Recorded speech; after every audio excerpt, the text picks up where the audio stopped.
श्री राम। गुरुर्ब्रह्मा गुरुर्विष्णु गुरुर्देव महेश्वरा। गुरु साक्षात् परब्रह्म तस्मै श्री गुरुवे नमः। श्री राम। श्रीमद् भगवद गीता अध्याय 2 श्लोक है 64-65।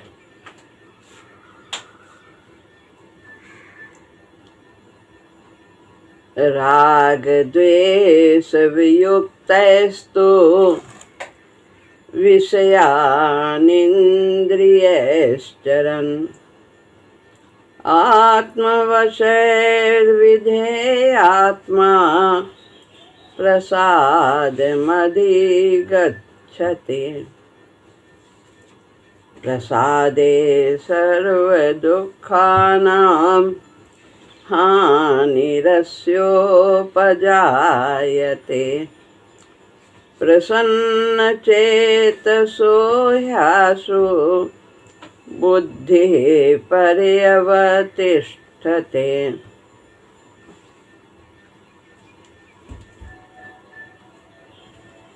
अब भगवान यहाँ बताते हैं स्थित प्रज्ञ कैसे चलता है। ब्रजेत किम। और इसके पहले 63 श्लोक तक उन्होंने बताया कि वह किस प्रकार से आसीत होता है, यानी व्यवहार करता है। 63वें श्लोक से 57 से लेकर के 63 तक उसके आसीत यानी कोई व्यवहार करता है तो वो किस प्रकार से रहता है संसार में। और यहाँ पर वह दूसरों के साथ किस प्रकार का अपनी ओर से व्यवहार करता है। ये 64 से 71 श्लोक तक यहाँ पर ब्रजेत किम यानी किस प्रकार से चलता है, व्यवहार करता है, यह बताते हैं भगवान इसमें। राग द्वेष वियुक्तैस्तु, तू माने परंतु, राग द्वेष वियुक्त, राग द्वेष से रहित, विषयान इंद्रिय शरण, विषयों का इंद्रियों के द्वारा चरण सेवा करता हुआ, आत्मवशैर अपने वश में की हुई, विधेय आत्मा वशीभूत अंतःकरण वाला, प्रसाद मधिगच्छति। प्रसादम यानी अंतःकरण की निर्मलता प्राप्त होने पर, अंतःकरण की निर्मलता को अधिगच्छति यानी प्राप्त हो जाता है। और फिर प्रसादे अंतःकरण के जब निर्मलता प्राप्त हो जाती है तो सर्व दुखानाम संपूर्ण दुखों का हानि यानी नाश, उपजायते हो जाता है। प्रसन्न चेतसो यानी प्रसन्न चेतसा, शुद्ध चित्त वाले साधक की, ही माने निसंदेह, आशु बहुत जल्दी, बहुत ही शीघ्र, बुद्धि यानी बुद्धि, पर्यवतिष्ठते परमात्मा में स्थिर हो जाती है। कहते हैं, परंतु वशीभूत अंतःकरण वाला कर्मयोगी राग द्वेष से रहित अपने वश में की हुई इंद्रियों के द्वारा विषयों का सेवन करता हुआ अंतःकरण की निर्मलता को प्राप्त हो जाता है। और फिर अंतःकरण की निर्मलता प्राप्त होने पर साधक के संपूर्ण दुखों का नाश हो जाता है। ऐसे शुद्ध चित्त वाले साधक की बुद्धि निसंदेह ही बहुत जल्दी परमात्मा में स्थिर हो जाती है।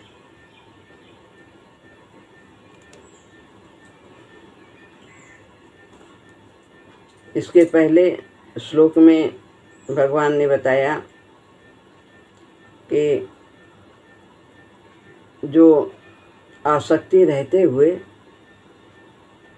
विषयों का चिंतन करता है उसका पतन हो जाता है। विषयों के प्रति जिसकी आसक्ति है, रसबुद्धि है और उनका चिंतन करता है, मानसिक रूप से भी चिंतन तो मानसिक ही होता है, तो उसका पतन हो जाता है। वो सब कुछ भूल जाता है कि वो उसका जीवन का उद्देश्य क्या है और वो सम्मोहित हो जाता है। उसकी बुद्धि का नाश हो जाता है, भ्रंशाद, तो बुद्धि नाश हो जाता है। कौन किसका? जो आसक्ति से युक्त होकर के विषयों का चिंतन करता है, ये बताया। अब यहाँ पर बता रहे हैं कि आसक्ति न रहने पर, आसक्ति ही महत्वपूर्ण है, आसक्ति न रहने पर विषयों के प्रति आसक्ति जब नहीं होती है और उसका वो सेवन करता है इंद्रियों के द्वारा, तो उसका उत्थान हो जाता है। आसक्ति ही बंधन का कारण है। तो प्राप्त भोगों का जो समुचित उपयोग करता है आसक्ति से रहित होकर, तो उसे उत्थान हो जाता है। क्या उत्थान हो जाता है? कि वो परमात्मा की प्राप्ति करता है।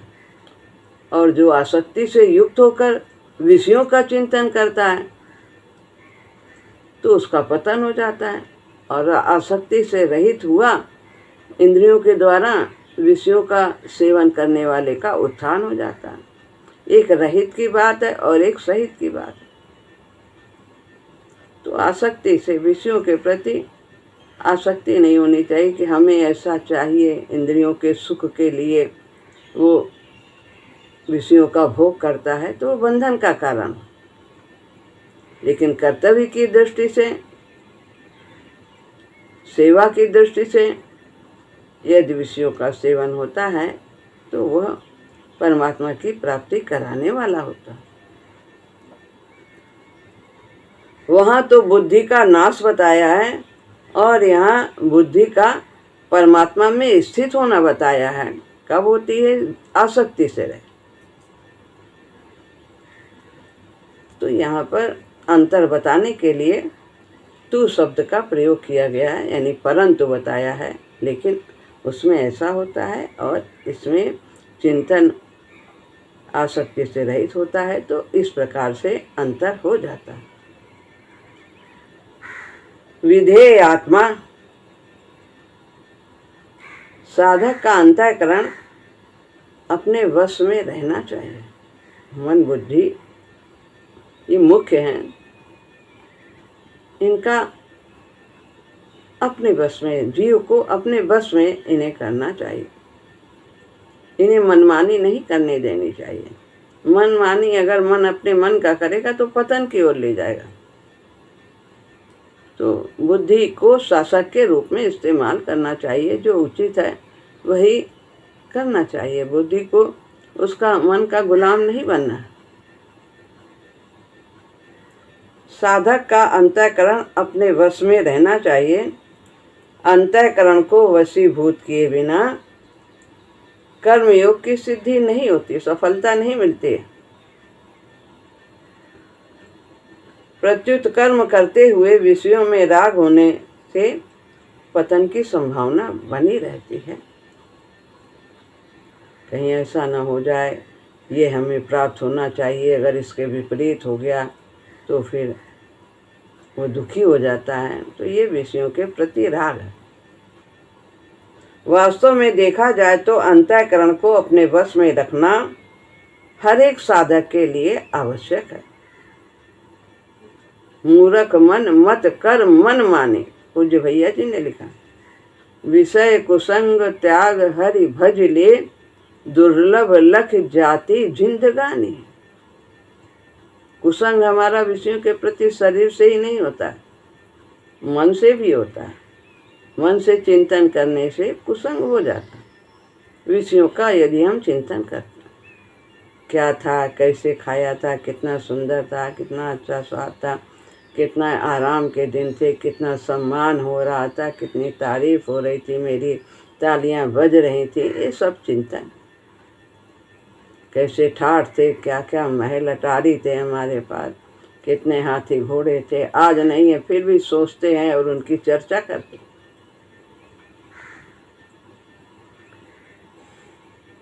तो कर्मयोगी के लिए अंतःकरण को अपने वश में रखना परम आवश्यक है। आत्मवशैर राग द्वेष युक्त और इंद्रिय, ये जैसे शब्द हैं।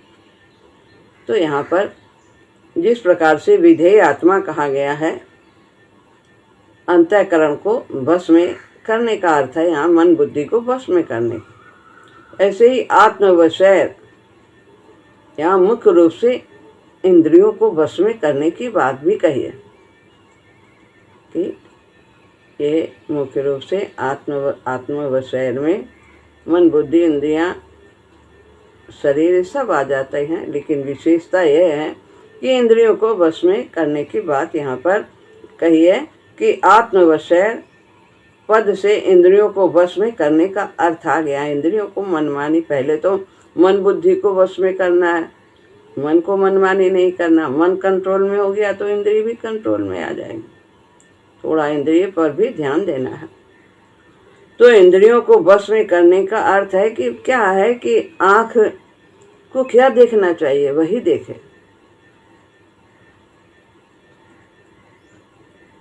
खेल तमाशा है, ये सब तरह तरह के हम चलचित्र देखते हैं, ये सब से अपने को नियंत्रित रखना चाहिए कि जिससे हमारा विकास हो, जिससे हमारे अच्छे संस्कार बने, हमें उन्हीं चीज़ों को देखना चाहिए। संत के दर्शन करने चाहिए, कानों से क्या सुनना चाहिए वो सुने, निंदा ना सुने, प्रशंसा सुने, सत्संग की बातें सुने, वाणी से अच्छे शब्द बोलें जिससे दूसरों का हित हो, हाथ पैर से सेवा करें जो करना चाहिए। तो ये सब हमें इंद्रियों को, जिह्वा को कंट्रोल में रखना है। क्या खाना चाहिए, रस के स्वाद में बह नहीं जाना चाहिए।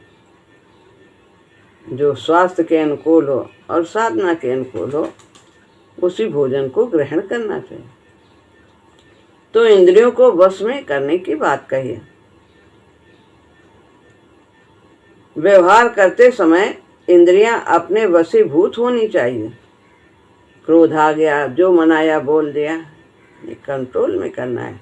क्या उचित है कहना, वाणी ऐसी बोलिए मन का आपा खोए, औरन को शीतल करे आपहु शीतल होए। स्वयं भी शीतलता मिलती है। क्रोध में तो जलन होती है, तपता है, क्रोध की अग्नि होती है, पूरे शरीर को तपा देती है। अपने को भी पहले जलाएगी, फिर बाद में दूसरे को भी कष्ट देगी। इंद्रियां वशीभूत होने के लिए क्या जरूरी है? राग द्वेष रहित होना। राग द्वेष वियुक्त अस्तु। इंद्रियों में जो विषयों के प्रति राग है उससे रहित होना। इंद्रियों को किस में राग होता है? जिससे इंद्रियों को सुख मिलता है और उससे मन भी सुखी होता है, उसका अनुभव करता है। तो सुख बुद्धि से हमें विषयों का भोग नहीं करना चाहिए। जिससे कष्ट होता है उससे द्वेष होता है, ये नहीं चाहिए, ये नहीं चाहिए। जिससे सुख मिलता है इंद्रियों को, मन को, तो वही वो चाहती हैं, तो राग हो जाता है। अतः इंद्रियों से किसी विषय का ग्रहण राग पूर्वक न हो और किसी विषय का त्याग द्वेष पूर्वक न हो। ये नहीं अच्छा लगता खाने में, हम तो ये बिल्कुल पसंद नहीं है, नमक कम हो गया, तीखा कम है, ऐसा नहीं चाहिए, ऐसा ही चाहिए, मन खराब हो गया। कारण कि विषयों के ग्रहण और त्याग का इतना महत्व नहीं है जितना महत्व है राग द्वेष का। इंद्रियों को विषयों से राग द्वेष नहीं करना चाहिए, ऐसा साधक को ध्यान देना है। तो इसके लिए भगवान ने कई जगह गीता में कहा है, 3 अध्याय में भी कहा है कि प्रत्येक इंद्रिय के विषय में राग द्वेष रहते हैं। ये आवश्यक है, इंद्रियों में राग द्वेष रहता है, लेकिन साधक को सावधान रहना चाहिए।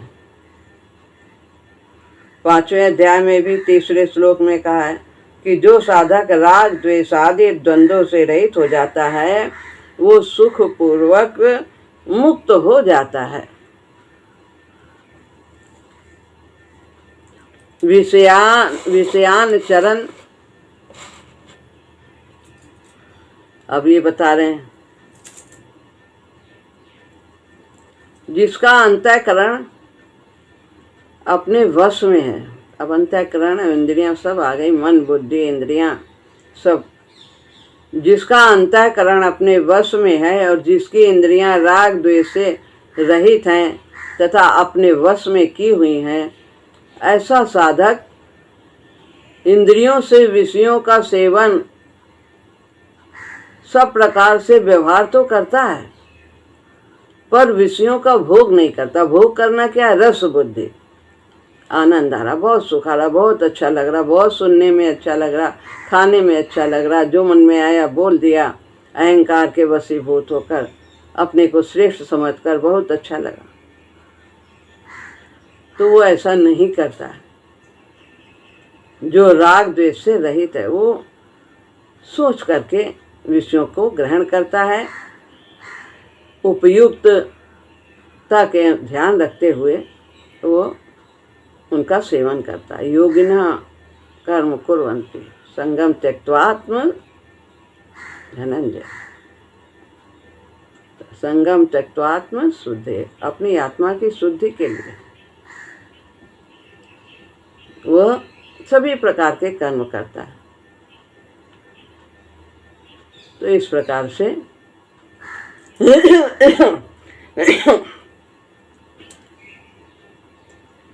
तो भोग बुद्धि से किया हुआ विषय सेवन ही पतन का कारण होता है। इस भोग बुद्धि का निषेध करने के लिए ही यहाँ विधेय आत्मा, आत्मवशय आदि पद आए। प्रसाद मदि गच्छति, जब ऐसा होता है राग द्वेष से रहित होता है, न वो भोगों के पीछे भागता है और न ही प्राप्त भोगों के समुचित उपयोग से डरता है, तो उसका विकास भी होता है और विलास भी होता है, भोगों का समुचित उपयोग भी करता है।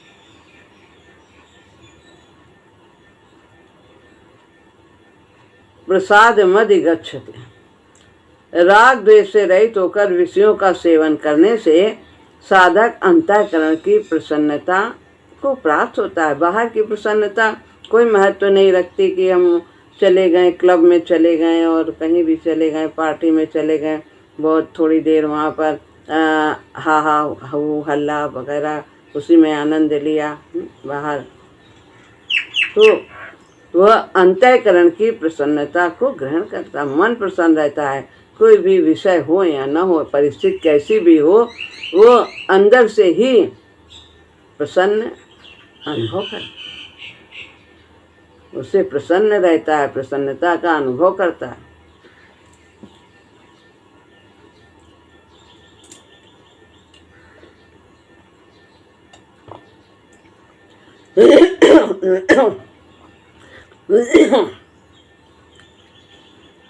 यह प्रसन्नता मानसिक तप है।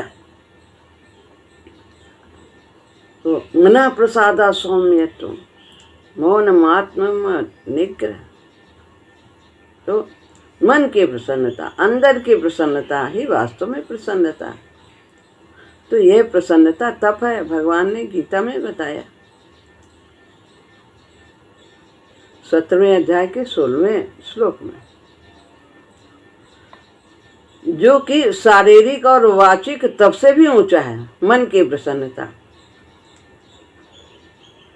अतः साधक को न तो राग पूर्वक विषयों का सेवन करना चाहिए और न द्वेष पूर्वक विषयों का त्याग करना चाहिए कि ये मन को अच्छा लग रहा है तो इसे ग्रहण करें, मन को ये नहीं पसंद है, इंद्रियों को नहीं पसंद है, इसको तो नहीं ये नहीं चाहिए, बिल्कुल नहीं चाहिए ऐसा, और ऐसा आने पर खिन्नता हो जाती है। तो ऐसा नहीं करना, क्योंकि राग द्वेष इन दोनों से ही संसार से संबंध जुड़ता है। अब है प्रसादे सर्व दुखा नाम हानिरस्योपजायते। जब चित्त की प्रसन्नता प्राप्त हो जाती है, अंदर से साधक प्रसन्न हो जाता है, तो उसे बाहरी सुख दुख से कोई फर्क नहीं पड़ता, उनसे वो प्रभावित नहीं होता। परिस्थिति कैसे भी हो, घटना कैसी भी हो, वो उनसे सुखी दुखी नहीं होता। वो आत्मवशैर विधेय आत्मा है, आत्मन्येव आत्मना सुखा। तो वो अपनी आत्मा में ही, आत्मा से ही संतुष्ट रहता है। बाहर की चीजें उसे तृप्त करने के लिए उनकी उसको आवश्यकता नहीं होती। चित्त की प्रसन्नता प्राप्त होने पर संपूर्ण दुखों का नाश हो जाता है, अर्थात उसे कोई दुख नहीं रहता। दुख नहीं रहता का मतलब ये नहीं कि उसके जीवन में कोई दुख नहीं आते, उतार चढ़ाव नहीं आते, विपरीत परिस्थितियां नहीं आती, ऐसी बात नहीं है। वह कर्मों के अनुसार उसके सामने दुखदायी घटनाएं परिस्थिति आ सकती हैं, परंतु उसके अंतःकरण में दुख, संताप, हलचल आदि ये सब विकार उत्पन्न नहीं करती।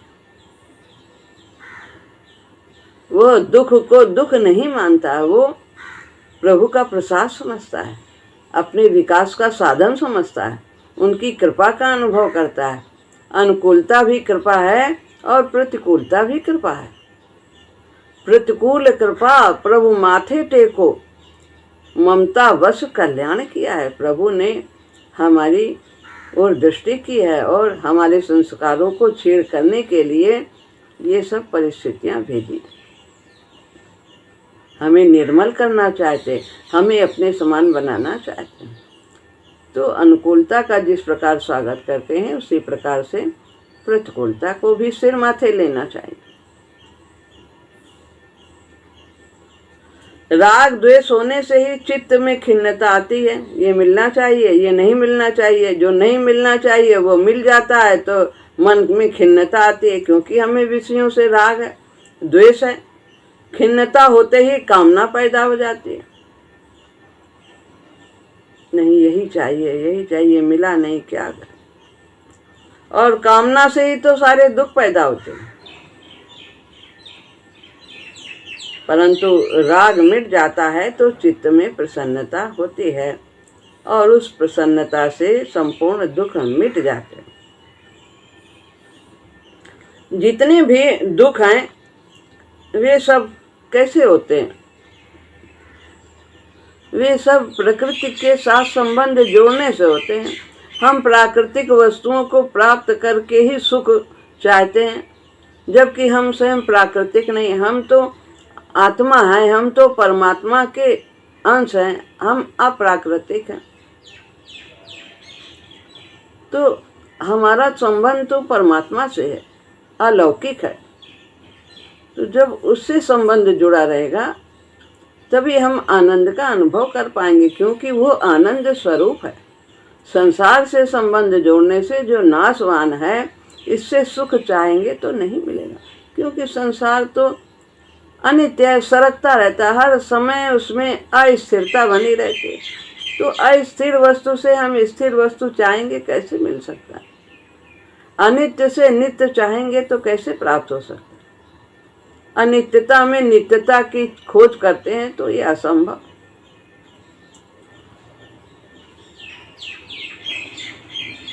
तो यहाँ पर ये बताया है, प्रसन्न चेतसो ह्यासो बुद्धि पर्यवतिष्ठते। जो प्रसन्न चित्त है उसकी बुद्धि बहुत जल्दी परमात्मा में स्थिर हो जाती है। ये हमारा तप है, प्रसन्नता, मन की प्रसन्नता। और ये कैसे प्राप्त होगी?